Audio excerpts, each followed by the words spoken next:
Hello everyone, welcome to Okul, India के सबसे affordable learning platform में आप सभी लोगों का एक बार फिर से बहुत बहुत स्वागत है। आइए अपने इस फुल कोर्स और Indian polity for UPSC, PCS and SSC exams को हम लोग आगे बढ़ाते हैं।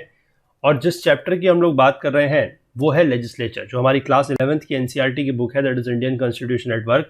उसका चैप्टर नंबर 5 है ये लेजिस्लेचर, जिसको लेकर हम लोग पिछले 4 पार्ट्स से डिस्कस करते आ रहे हैं। हम लोगों ने ये जाना कि पार्लियामेंट क्या है, पार्लियामेंट में कितने हाउसेज होते हैं, 2 हाउसेज हैं तो उनकी ज़रूरत क्यों है, कि 2 हाउसेस की ज़रूरत क्यों पड़ती है। राज्यसभा लोकसभा के बारे में हमने जाना, उनके फंक्शंस क्या है, उनके पास पावर्स वगैरह क्या है, स्टेटस क्या है स्पेशल राज्यसभा के, वो हमने जाना।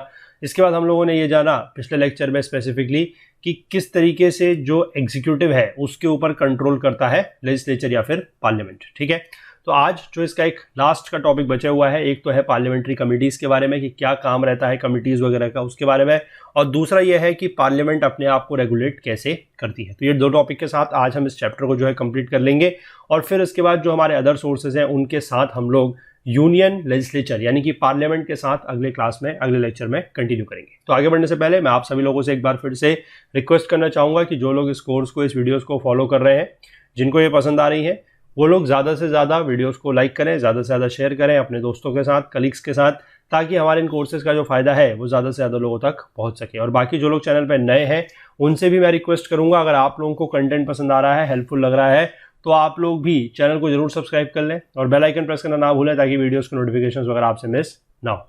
तो चलिए स्टार्ट करते हैं आज का लेक्चर, चलते हैं अपनी बुक की तरफ।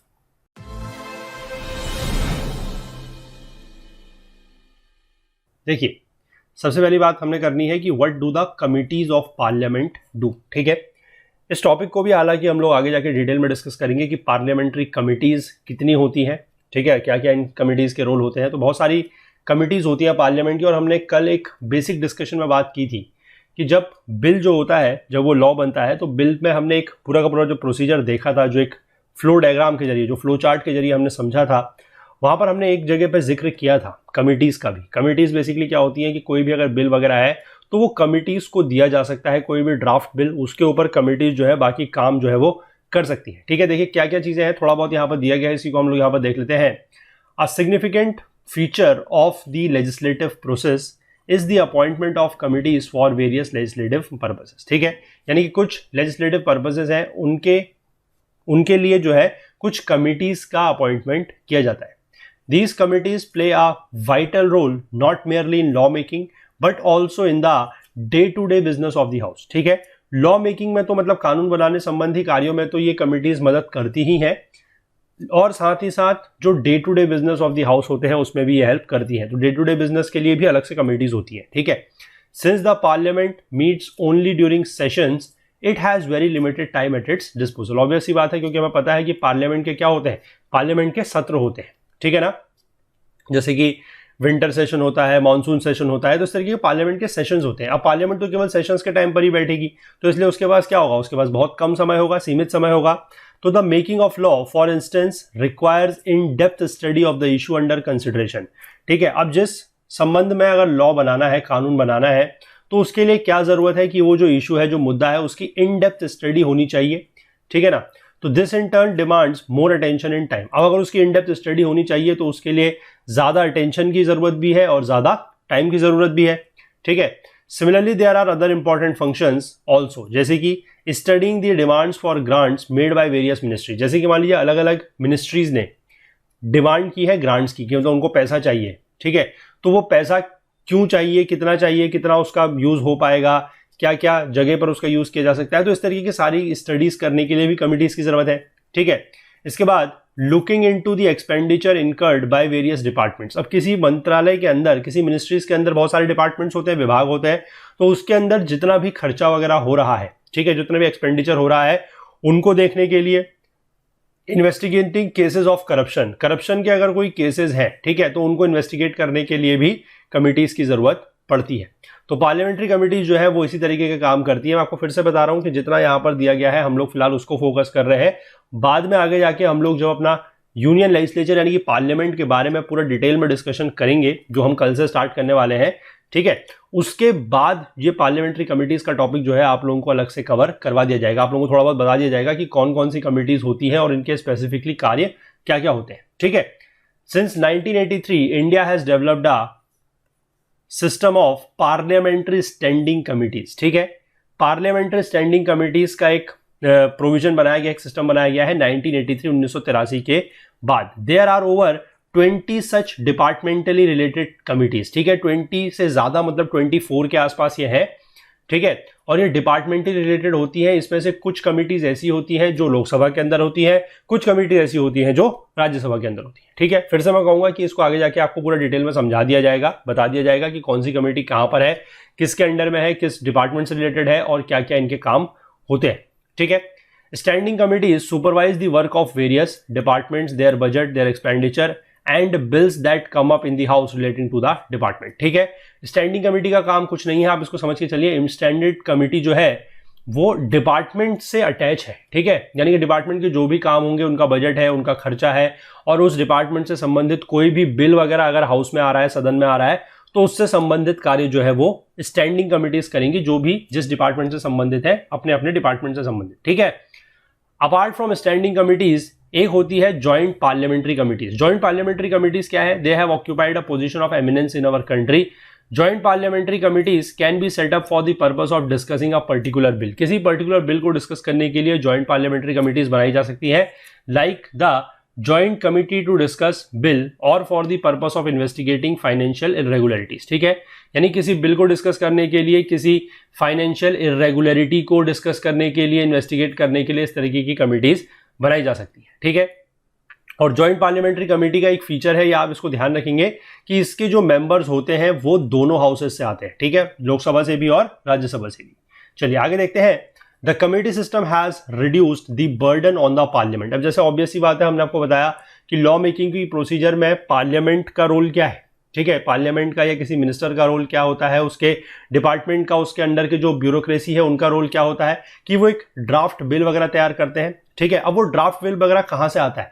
ड्राफ्ट बिल वगैरह जनरली जो जैसे कि मैंने आपको बताया स्टैंडिंग कमिटीज वगैरह होती हैं। ठीक है, तो स्टैंडिंग कमिटीज वगैरह जो है उस डिपार्टमेंट से संबंधित, वो इसका पूरा का पूरा स्टडी करती हैं कि क्या रिक्वायरमेंट है, कितना सिग्निफिकेंट है इस बिल को लाना, इससे क्या क्या फायदे हो सकते हैं, इन सब चीजों को लेकर स्टडी की जाती है। कितना हमें रिसोर्सेज की जरूरत पड़ेगी, सब चीजों को स्टडी करने के बाद एक ड्राफ्ट बिल जो है वो तैयार किया जाता है, और उसके बाद उसको किसी मिनिस्टर के थ्रू जो है हाउस में पेश करवा के फिर उसके ऊपर डेलिब्रेशन, डिस्कशन, वोटिंग वगैरह करवाने के बाद उस बिल को पास कराया जाता है। ठीक है, तो इसलिए कमिटीज का जो रोल है, ऐसा अगर हम बात करें तो वो जिसको बोला जाता है बिहाइंड द कर्टन या बिहाइंड द सीन वाला जो रोल है वो बहुत इंपॉर्टेंट है। ठीक है, हमें सिर्फ जो आगे होता है, पर्दे के जो आगे चीज होती है वो दिखाई देती है, हम सिर्फ जो पीछे की मेहनत है उसकी वो नहीं देखते, या जो उसके पीछे जितने लोग लगे हुए हैं हम वो नहीं देखते। ठीक है ना, जैसे मान लीजिए कोई मूवी अगर बनती है तो मूवी में हम क्या देखते हैं, हमें सिर्फ एक्टर, एक्ट्रेस और जितने भी रोल होते हैं जो आगे दिखते हैं, हमें सिर्फ वही चीजें दिखाई देती हैं। ठीक है, लेकिन एक मूवी बनने के पीछे आप लोगों को पता होगा कि कितने सारे जो और क्रू मेंबर जिनको बोला जाता है। ठीक है,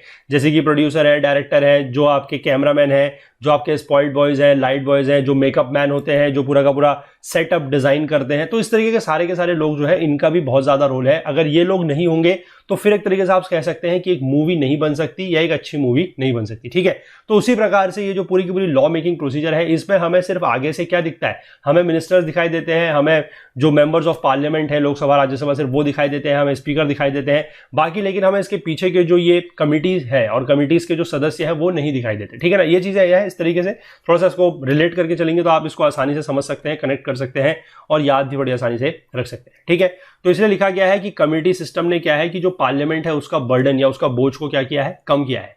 many important bills have been referred to committees. Committees को कुछ बिल्स वगैरह जो है वो रेफर भी किए जाते हैं और किए गए भी हैं। द पार्लियामेंट में merely approved the work done in the committees with few occasional alterations. ठीक है, जैसे मैं आपको बताया कि ड्राफ्ट बिल वगैरह बनाया जाता है कमेटी के द्वारा, तो पार्लियामेंट जनरली क्या करती है कि जो कार्य कमेटियों ने किया है उसको अप्रूव कर देती है कुछ ओकेजनल ऑल्टरेशंस के साथ, यानी कि कुछ चेंजेस के साथ, और वो भी not regular changes. Occasional changes मतलब कभी कभार इस तरीके के चेंजेस जो है वो कर लेती है। ठीक है, Of course, legally speaking, no bill can become law and no budget will be sanctioned unless approved by the parliament. अब ये बात तो ऑब्वियस ही है कि कोई भी बिल जो है वो कानून नहीं बन सकता। ठीक है, और कोई भी ग्रांट्स वगैरह या कोई भी बजट वगैरह जो है वो सैंक्शन नहीं हो सकता जब तक उसको पार्लियामेंट के द्वारा अप्रूव ना किया जा सके। वही बात है कि पार्लियामेंट जो है वो आपकी एक तरीके से आप कहेंगे कि पर्दे के आगे काम कर रही है और जो कमिटीज है वो पर्दे के पीछे काम कर रही है। ठीक है, but the parliament rarely rejects the suggestions made by the committees. तो जनरली ऐसा बहुत कम देखने को मिलता है, बहुत कम इंस्टेंसेस में ऐसा देखने को मिलता है कि कमिटीज वगैरह ने जो भी सजेशंस या जो भी रिकमेंडेशंस वगैरह दी हैं, पार्लियामेंट्री उसको रिजेक्ट या उसको खारिज जो है वो नहीं करती है। ठीक है, जनरली उन्होंने जो चीज़ बता दी है उसके बाद थोड़ा बहुत उसमें कुछ ओकेजनल ऑल्टरेशंस वगैरह करके, कुछ चेंजेस वगैरह करके उसको फिर अप्रूव कर दिया जाता है। ठीक है, चलिए, तो ये सारी की सारी बात आई थिंक आप समझ गए होंगे कि पार्लियामेंट की जो कमिटीज है, पार्लियामेंट्री कमिटीज जिनको बोला जाता है, संसदीय कमेटियां, उनके बारे में क्या उनका रोल है। थोड़ा सा एक बेसिक मैं कहूंगा ये, ठीक है, या मैं कहूंगा कि एक बैकग्राउंड आप लोगों का तैयार हो चुका है, थोड़ा सा आप चीजें समझ चुके हैं कि इनका रोल वगैरह क्या है। बाकी इनको डिटेल में जाके हम लोग जब अपना पार्लियामेंट का टॉपिक कवर करेंगे, जो कल से हम लोग स्टार्ट करेंगे, उसके आगे जाके हम इस टॉपिक को पूरा डिटेल में एक बार और देख लेंगे अच्छे से कि क्या क्या इसमें कमिटीज वगैरह है और क्या क्या इनके स्पेसिफिक रोल्स होते हैं। ठीक है, चलिए फिलहाल आगे देखते हैं कि पार्लियामेंट अपने आप को रेगुलेट कैसे करता है। How does the parliament regulate itself. ठीक है, देखिए, parliament as mentioned earlier is a debating forum. ये हमें पता है कि पार्लियामेंट एक ऐसा मंच है जहां पर डिबेट्स वगैरह किए जाते हैं, किसी भी टॉपिक के ऊपर डिबेट्स वगैरह वहां पर हो सकते हैं।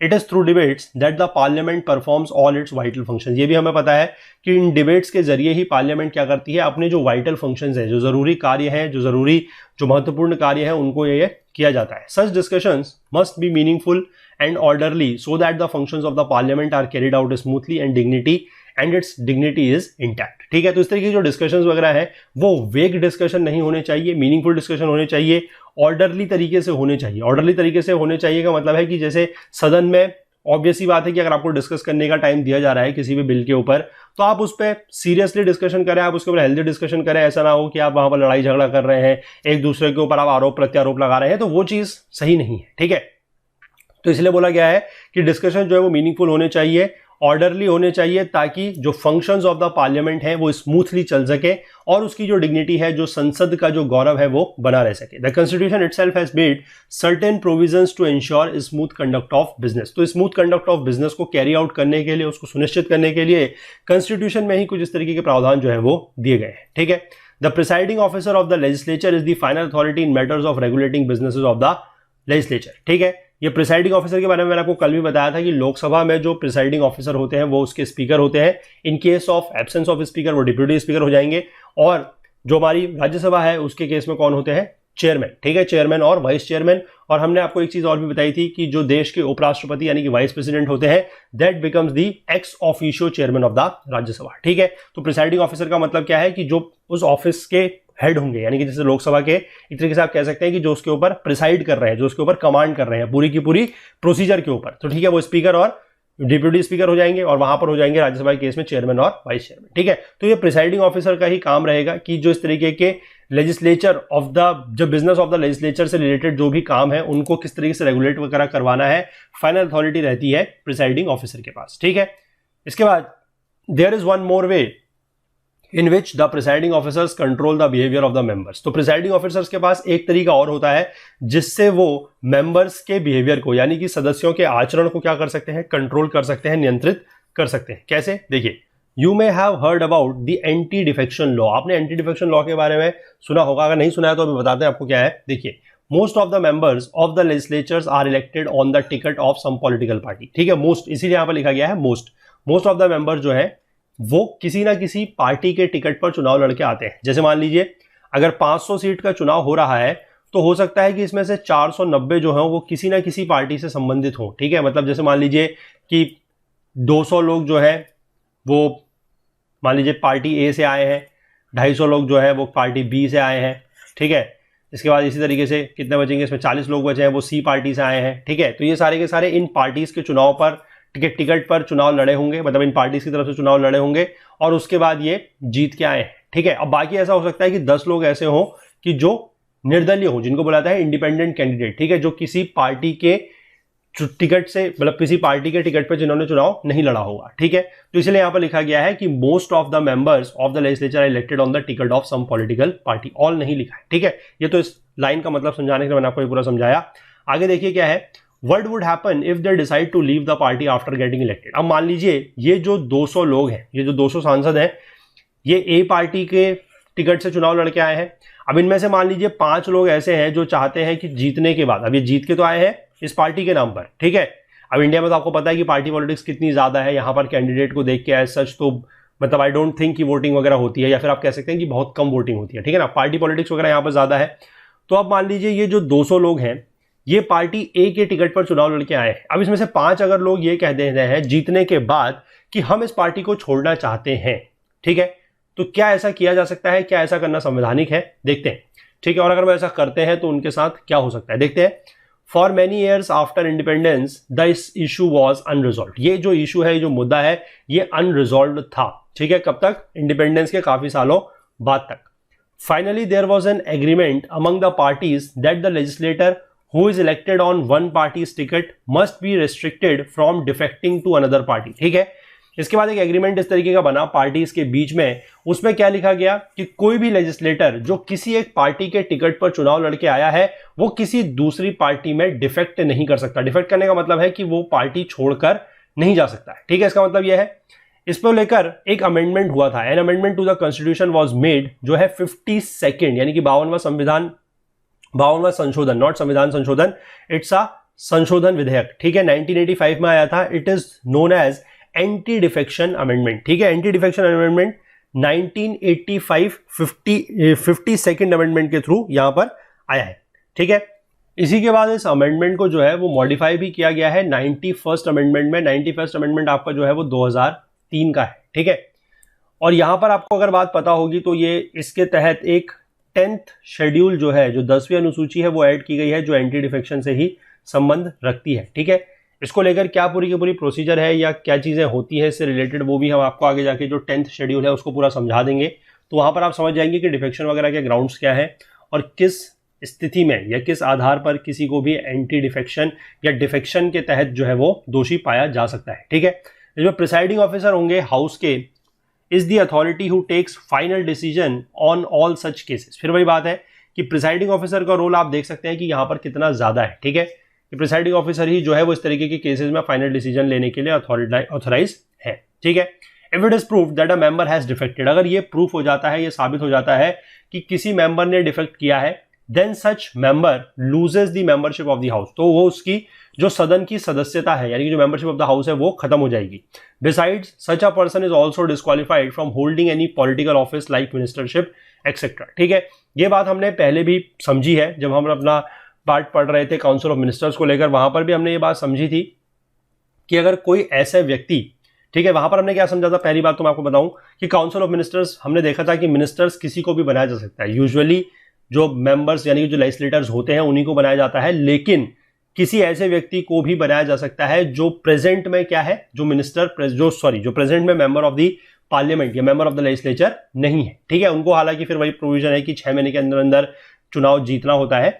तो यहां पर एक चीज ये लिखी गई है, किसी भी ऐसे व्यक्ति को जो डिस्क्वालिफाइड है on the ground of anti defection या डिफेक्शन के ग्राउंड पर जो डिस्क्वालिफाइड है from the membership of the house, की वो हाउस के मेंबर नहीं बन सकते।